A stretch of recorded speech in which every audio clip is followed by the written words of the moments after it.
Voilà, je me présente, Frédéric Chuedo, je suis responsable en BTS Gestion forestière et je vais vous présenter aujourd'hui à la fois le BTS technico-commercial et le BTS Gestion forestière, de manière à ce que vous puissiez bien voir en quoi consiste l'un et l'autre, de manière à faire un meilleur choix dans votre décision d'études supérieures. Nous avons deux BTS Gestion forestière et technico-commerciaux qui vont aller de l'amont à l'aval de la filière. À l'amont, nous allons gérer les forêts. En transition, nous allons mobiliser le bois produit. Et à l'aval de la filière, nous allons commercialiser ce bois. Les BTS que je vais vous présenter vont avoir attrait à l'une ou l'autre de ces fonctions.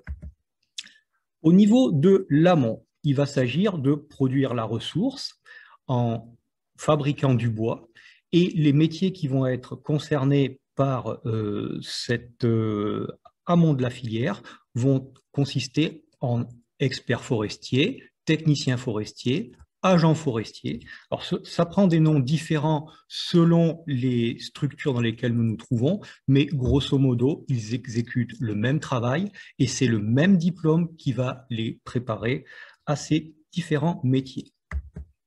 Il ne s'agit pas uniquement de produire du bois, il faut aussi le commercialiser puisque la forêt, tout comme dans l'agriculture, a besoin d'intervention humaine pour qu'on puisse en tirer le maximum. Je prends un petit exemple très simple. Lorsque vous plantez des carottes, si vous ne les démariez pas à un moment donné, c'est-à-dire si vous n'en enlevez pas de temps en temps, eh bien, celles qui restent ne peuvent pas pousser. Il en est de même pour les arbres. Donc, la commercialisation est un élément indispensable de la gestion forestière. Ensuite, une fois que le bois a été produit, eh bien, il faut réellement le commercialiser. Alors, nous avons à ce moment-là le technico-commercial qui est plus à même de répondre à cette demande que le gestion forestière, bien que les deux soient indissociables. Et nous avons des métiers comme chargé d'approvisionnement d'une scierie, alors on appelle ça un commis de coupe. On a ceux qui font carrément du négoce et ceux qui vont être des spécialistes du produit bois qui vont pouvoir intervenir.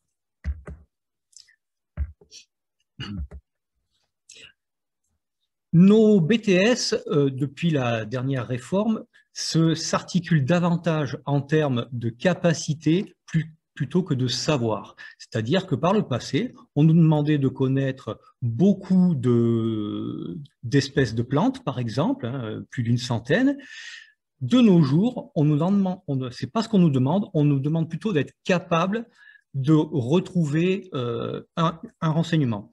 Par exemple, si vous avez une flore forestière, eh bien, la capacité à savoir utiliser la flore forestière va vous permettre de retrouver telle et telle espèce plutôt que de l'avoir apprise par cœur. Et c'est une grosse différence avec le passé. On va agir plutôt cette fois-ci en termes de capacité plutôt que de savoir. Notre métier va donc consister au niveau des gestions forestières à faire des diagnostics forestiers, faire de la vulgarisation pour conseiller les propriétaires, gérer les milieux, coordonner des équipes, planifier des opérations dans le temps, réaliser des interventions telles que les martelages. Alors, sur le papier, tout est bien scindé. On a à l'amont les forestiers purs et durs et à l'aval les vendeurs. Et dans la réalité, ça ne se passe pas tout à fait comme ça. Qui dit gestion forestière, hein, je me répète, dit également mobilisation des bois. Donc, il faut avoir la double compétence à la fois de produire, mais aussi être capable de commercialiser le produit bois. Et à l'aval de la filière, eh bien, même si on est plus en relation avec la clientèle, il faut quand même, imaginons que l'on soit que l'on travaille pour le compte d'une scierie, il faut être capable de retourner en forêt, d'estimer les bons produits qui vont correspondre aux usages de la scierie pour pouvoir optimiser au mieux cette dernière. Donc, il faut en fait avoir, même si on a des spécialisations, il faut être apte dans tous les domaines. Bien entendu, le technico-commercial, c'est quelqu'un qui va, comme son nom l'indique, avoir davantage de connaissances sur le produit et être en contact avec toute la filière en termes de débouchés des baux. Alors, que faire après le BTS gestion forestière? Si on reprend l'historique, en principe, un BTS, c'était fait pour des jeunes qui en avaient marre des études et qui voulaient rentrer rapidement dans le monde du travail. Donc, 2 ans après le bac, c'était leur dernière ligne droite et ils se lançaient dans la vie active. C'est toujours le cas. On peut toujours trouver du travail après un BTS gestion forestière. Cependant, depuis une dizaine d'années, on constate de plus en plus que les jeunes souhaitent en partie faire encore 1 ou 2 années d'études supplémentaires. La voie royale suite au BTS gestion forestière est une licence. Alors, chez nous, c'est même carrément la licence professionnelle. C'est une petite formation qui dure une dizaine de mois, dont, je vais dire, 40% de scolarité et 60% de stage en entreprise. C'est plus simple que le BTS même, j'aurais tendance à dire. Et ça, par contre, ça a un gros avantage, c'est que ça leur donne un niveau 2 au niveau national. Alors, niveau 2, bon, c'est un plus parce que ça permet, si on veut éventuellement travailler à l'étranger, d'être reconnu au niveau européen. Il n'y a pas que la licence professionnelle, on peut aussi décider de continuer des études vers une licence, enfin une autre licence ou un master, ou carrément intégrer des écoles d'ingénieurs.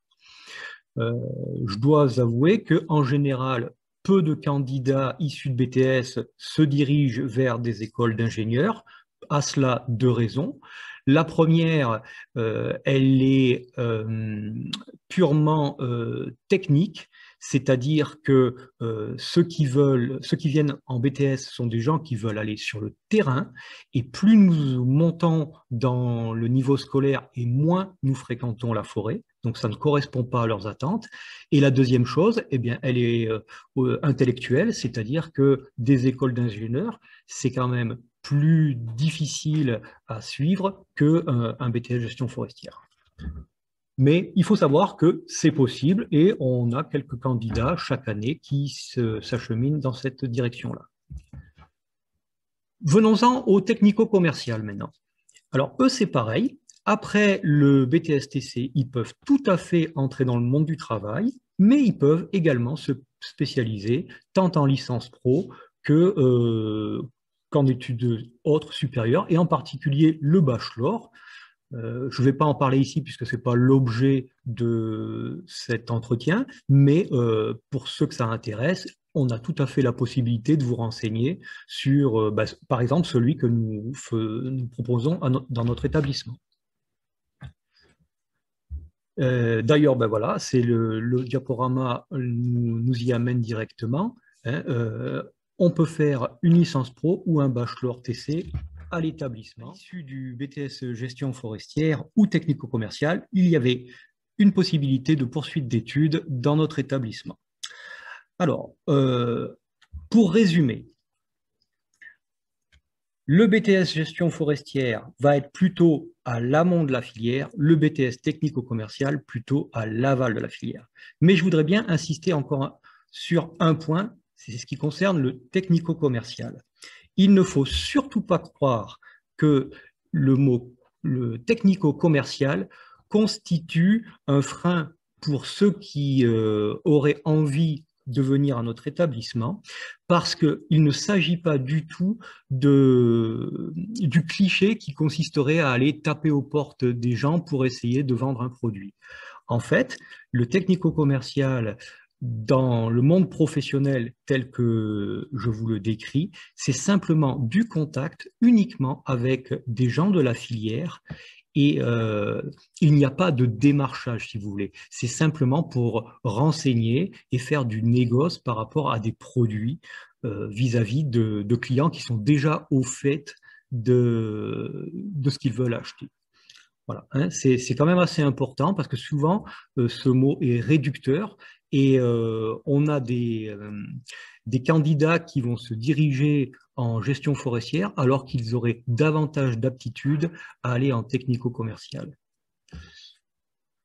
Euh, je vous voyais également sur le diaporama le mot Québec. Alors, c'est une expérimentation que l'on n'a pas encore menée, mais qu'on va mener très prochainement. En fait, on développe un partenariat avec le Québec pour effectuer des études là-bas également, hein. Donc, c'est un complément d'études qui permet d'avoir une double diplomation. Sur le technico-commercial, ben, c'est plus simple, on fait ça en France et puis le bachelor et la licence pro répondent parfaitement aux attentes des différents candidats. Préciser d'autres points, c'est par exemple les raisons de venir au CEFA. Parce que pourquoi nous choisir, nous, plutôt que les 26 ou 27 établissements en France qui proposent du gestion forestière ou du technico-commercial? Eh bien, je dirais que, premièrement, on a affaire à une équipe stable. Il y a très peu de turnover chez nous. Ça fait une vingtaine d'années que j'enseigne ici. Il y a un ou deux profs qui sont partis pour des raisons personnelles. Donc, c'est quand même un gage de stabilité, ce qui engendre une équipe qui est expérimentée. J'ajouterai d'ailleurs que la plupart des enseignants techniques sont d'anciens professionnels. Donc ça, c'est aussi important puisqu'ils peuvent mettre à contribution leur expérience personnelle. Pourquoi venir au CEFA? Ben parce que le CEFA, c'est également une pédagogie innovante. Alors, en ce qui concerne le BTS technico-commercial, on a adopté depuis quelques années le système universitaire, c'est-à-dire que on fonctionne par semestrialisation, puis vous avez des unités d'enseignement qui sont proposées à chaque semestre. Donc ça, c'est quelque chose qui est assez peu répandu en France dans le technico-commercial produit bois. Nous proposons également la classe inversée, les cours inversés. N'hésitez pas, si vous ne savez pas ce que c'est, je vous répondrai tout à l'heure de quoi il s'agit. C'est quelque chose qui est mis en place depuis 2-3 ans et qui semble porter ses fruits. Autre point très important, alors là je m'adresse plutôt aux parents, je peux vous assurer que toutes les heures à l'établissement sont assurées parce que on a affaire à une équipe très réactive et si vous avez un enseignant qui tombe malade ou qui pour une raison ou une autre ne peut pas assurer son cours, au pied levé, on va le remplacer. Et aucune heure n'est perdue pour les étudiants. Pardon. Euh, on a un équipement conséquent et en bon état. Alors, c'est également important lorsque l'on apprend à travailler, hein, un parc véhicule qui permet à chaque professeur, qui d'ailleurs possède le permis de transport en commun, d'emmener ses élèves où bon lui semble, du matériel récent. Bref, toutes les conditions sont réunies pour proposer une formation dans les meilleures conditions. On a un cadre plaisant, c'est pas à négliger. Avoir 300 jours de soleil par an, c'est quand même bon pour le moral, même si je dois reconnaître que 0 degré avec Mistral, c'est bien pire que -8 dans le nord de la France. Mais bon, quand on voit le soleil, c'est quand même très agréable. Et puis, dernier élément que je citerai, c'est notre taux de réussite aux examens qui ne fait pas rougir, hein, il est très correct. Et ça, c'est également un point que je tenais à souligner.